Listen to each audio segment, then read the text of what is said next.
Ada dua jenis harga di dunia ini. Satu yang namanya price taker, dua yang namanya price maker.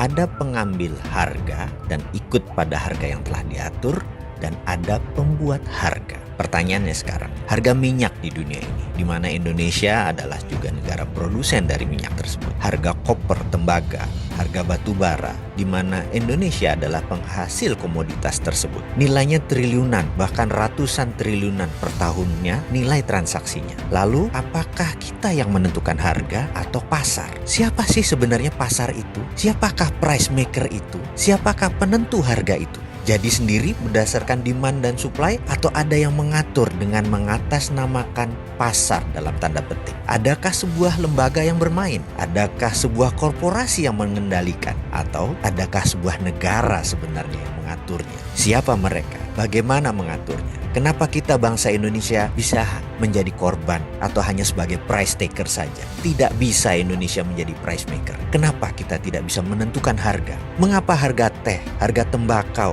harga sawit, CPO kita sebagai negara produsen kalah dengan pasar? Atau karena bursanya di Bremen, di negara lain, atau bursanya untuk CPO ada di Malaysia. Walaupun Indonesia penghasil CPO terbesar di dunia, kita menjadi tidak berdaulat karena bursanya bukan di Indonesia. Apa karena itu? Mengapa ke depan kita tidak menjadi price maker saja? Untuk menjadi negara berdaulat, harus ada yang Indonesia dominasi. Dengan adanya yang Indonesia dominasi, maka kita punya efek penggentar atau deterrent effect. Kita lihat peta dominasi dunia. Entertainment didominasi Hollywood, Amerika. Trading, perdagangan dan logistik lebih dari 60% didominasi oleh China. Militer didominasi oleh Amerika. Anggaran militer itu 1.000 billion, atau kalau seluruh dunia anggaran militernya dijumlahkan, termasuk China, Indonesia dan lain sebagainya, nggak ada apa-apanya dengan anggaran militer Amerika per tahunnya. Bisa bayangkan, jadi Amerika mendominasi militer. Teknologi informasi masih didominasi Amerika. Kosmetik kecantikan didominasi oleh Korea Selatan.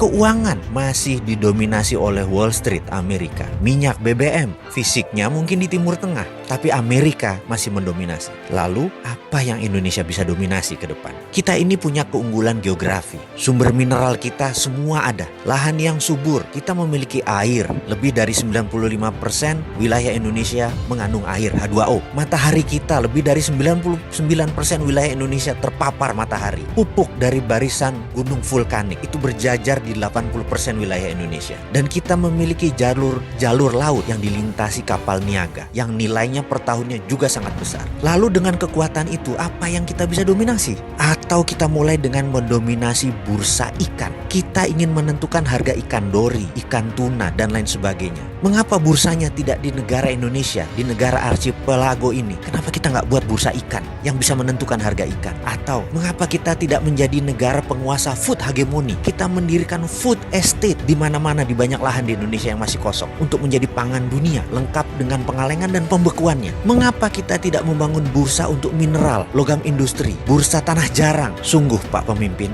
mengelola negara kalau normal itu membosankan. Terkadang kita perlu sedikit gila untuk membangun bangsa ini. Itu baru namanya revolusi.